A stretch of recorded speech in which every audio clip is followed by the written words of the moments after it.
going on YouTube? Is Randy Talks Mets, and this video is going to be a top 3 trades video that the New York Mets have to do in 2021. Now, if you like the video, leave a like, comment, and subscribe. Let me know if you like the trade ideas. Let me know if you don't like the trade ideas. Let me know what type of trade ideas y'all want to see the Mets do, and basically what I missed and what, basically what I missed.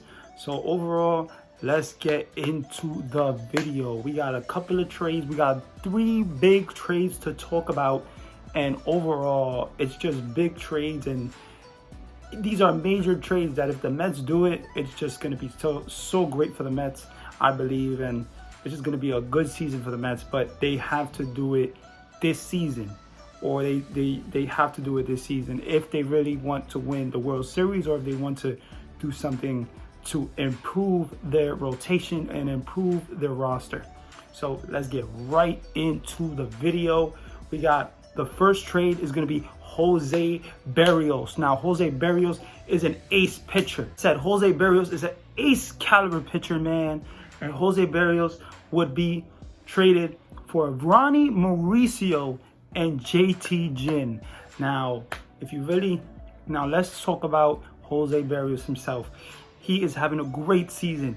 2021, he is 7-2 on the season, has a 3.41 ERA, and has 96 strikeouts with a whip of 1.08. So he is having a great season. He is definitely an ace caliber pitcher.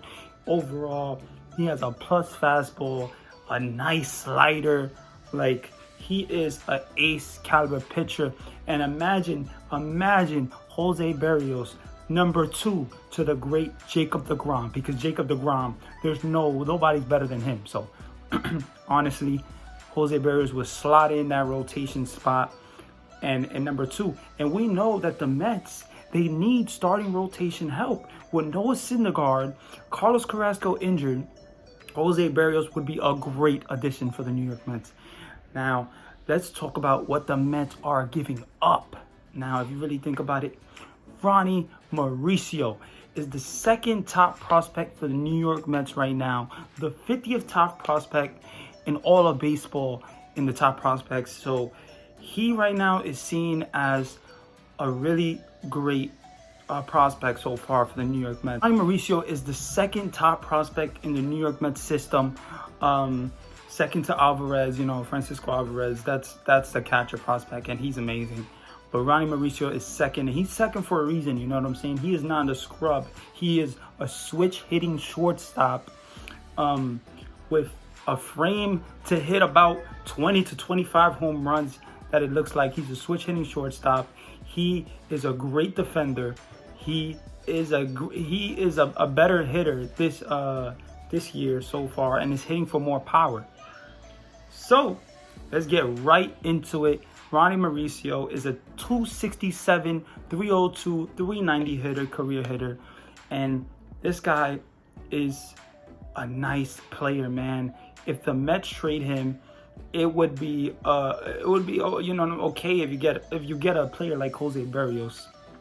But he is blocked in the position by Francisco Lindor, and we know Francisco Lindor signed a 10-year, $341 million extension. So we know Francisco Lindor is blocking him, and we it's just hard with Mauricio. Like, there's nowhere to really put him that is gonna stun his development overall, because if we put him in second base, we got McNeil in second base. Now, McNeil is not a proven second baseman, but overall he has been great so far for the New York Mets. He's a 300 batting average hitter, so he's a great hitter. But Mauricio, we don't know if he, I'm sure he can move over to second base, but we don't know if that's going to be good for his development, or if we can move him to third. Now, third is already blocked. We have Beatty, one of the top prospects for the Mets. He is going to be our third baseman. That is either going to be him or Mark Vientos, another third baseman prospect. But Ronnie Mauricio, I would say maybe put him in the outfield, but it's just like, it's hard. It's hard to do that to a young player. It's just hard. Right now, he is in single high A, and he's having a pretty good season. He's hit overall six home runs this season, and compared to his last season, that he played, which was the 2019 season, he did not hit 6 home runs in a couple of games. He hit 6 home runs in 173 games. So right now, he is hitting more home runs than he did in the 173 at bats that he had in the previous seasons. So Mauricio is getting better. He is developing more muscle. In spring training, he looked really good. He looked like a Gregory Polanco type, which is from the Pirates, and he's an outfielder. So we will see with Mauricio, and we will see where he goes and what he does with the Mets. But that's what I think the Mets are going to do. They're going to trade him. I think they're going to trade him. He's just blocked by Lindor. And I think they're really going to trade him. Now let's talk about another prospect that the Mets have, and that's a starting rotation guy. His name is JT Ginn. He is the 6th best prospect for the New York Mets. He is a nice starter. He has 3 promising pitches, a 93 to 97 plus fastball and a nice slider, which is a weapon for him. And his changeup has good sink.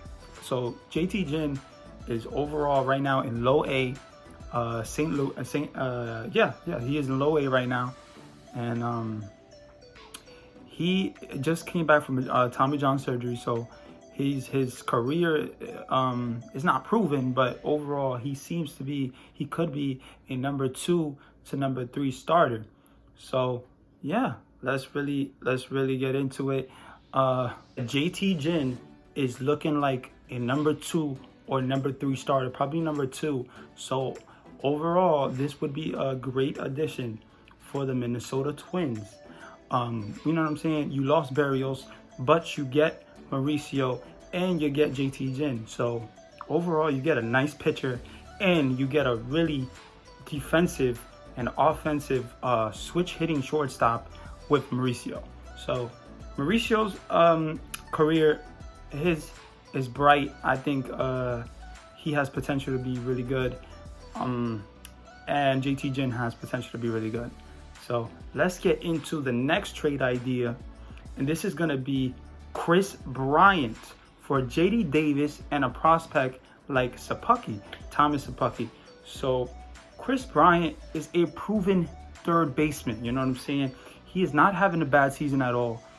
Right now in the 2021 season, he has 15 home runs and actually changed his approach from that large angle swing that he always had when he always tried to hit that home run swing.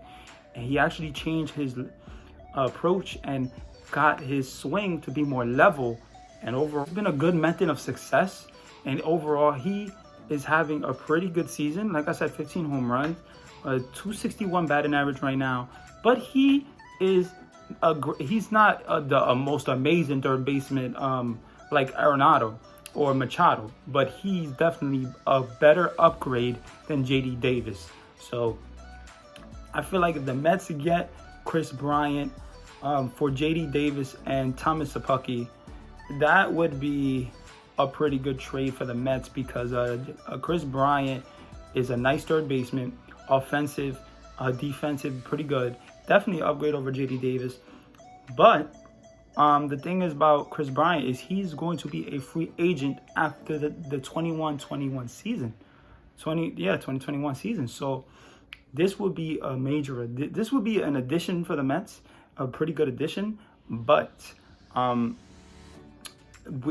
don't know what they're gonna do. You know, you got Steve Cohen. You know, you could pay Kris Bryant, but are you willing to pay Kris Bryant? And are you willing to pay him money and give him an extension? I don't know if the Mets would be able to do that, they would be able to do that, but I don't know if they would be willing to do that, because the Mets have a lot of things they have to do. They have to figure out Syndergaard. They have to figure out Stroman. They have to figure out Conforto. They have to figure out DeGrom. They have to figure out a lot of things right now. And yeah, so Kris Bryant would be a pretty good addition for the Mets, I would say. But JD Davis is a nice, I feel like he would be a nice addition for the Chicago Cubs. He is a nice offensive hitter. He does strike out a bit. So that wouldn't be so great. But JD Davis is a nice power hitter, and his defensive skills is not the most best skills, but he can play third base. You know what I'm saying? He is not the worst liability. You know, so if JD Davis goes to the Chicago Cubs, I feel like that wouldn't be that bad for the Mets. Yeah, Thomas Szapucki is the 10th best prospect, has a good fastball, 92 to 95, and has a nice curveball in his changeup. So his changeup isn't elite, but overall, Thomas Szapucki is a nice starter. He will be a nice starter or a nice reliever for the Chicago Cubs. Now, he did have Tommy John surgery, and he did have his injuries, and it took him he just got a call up literally like yesterday, so it took him 6 years to get to the major leagues. So he has had some time, he has had some rough times with injuries, but overall I feel like Thomas Szapucki would be a pretty good addition for a starter or maybe a reliever, but it just depends on what he can handle and what workload he can handle, because he hasn't had that much history in the past because with all the injuries. So he's definitely not the 98, 99, or 97 that he was a guy with a fastball, but he could definitely get you 92, 95, maybe 96. So that's not the worst thing in the world, and maybe that can play him in the major leagues. But that would be a pretty good trade for the Mets, I would say.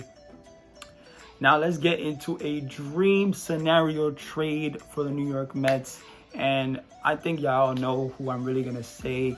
We got Calte Marte. Calte Marte, a center fielder.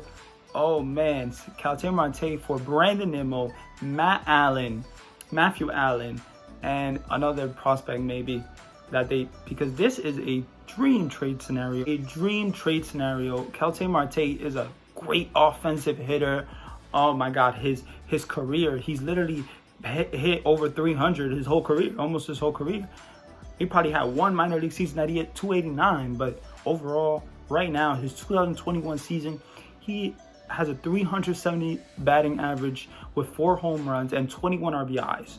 So he's just a great offensive hitter, but his defensive skills are amazing. His speed is amazing. He would be a major addition for the New York Mets over Brandon Nimmo and at center field. Now, this is not because Brandon Nimmo is the worst player of all time or a worst defensive outfielder, because Brandon Nimmo is a guy that is a offensive machine when it comes to getting on base. He is definitely a table setter. He's not the home run hitter, go getter, like Mike Trout is or Calte Marte, but he is a gap-to-gap hitter. He can get you little hits, and he can definitely work the walks. He has great plate coverage. Literally, like, this man always loves the game of baseball. He plays with a smile. He is like Mr. Smile when Francisco Lindor wasn't even in the Mets. So definitely Brandon Nimmo would be a pretty good, nice addition for the Diamondbacks. And I don't know about center field for the Diamondbacks, but maybe they will move him to left field or right field, and that would be pretty good for the Diamondbacks, I would say, because Brandon Nimmo, there's control over him. So there's years of control over him. He's not going to be a free agent for a little bit. So definitely that would be a pretty good trade. And now let's talk about Matthew Allen. Matthew Allen is the 3rd best prospect, is the 58th best prospect in all of baseball. He has a plus fastball of 95 to 97. Can get you 98 if he really rears back. Has a plus pitch of a curveball and a nice changeup that has sink.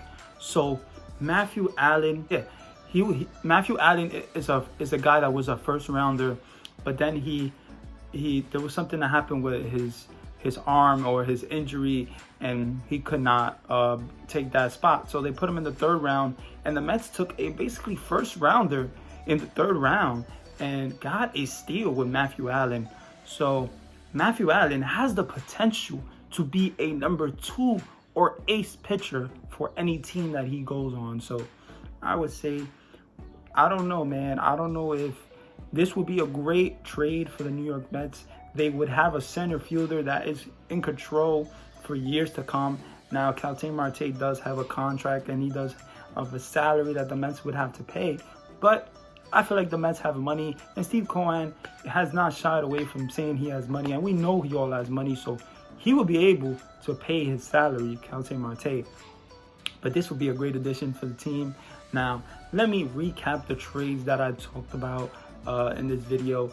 Now, the first trade, Jose Berrios for Ronnie Mauricio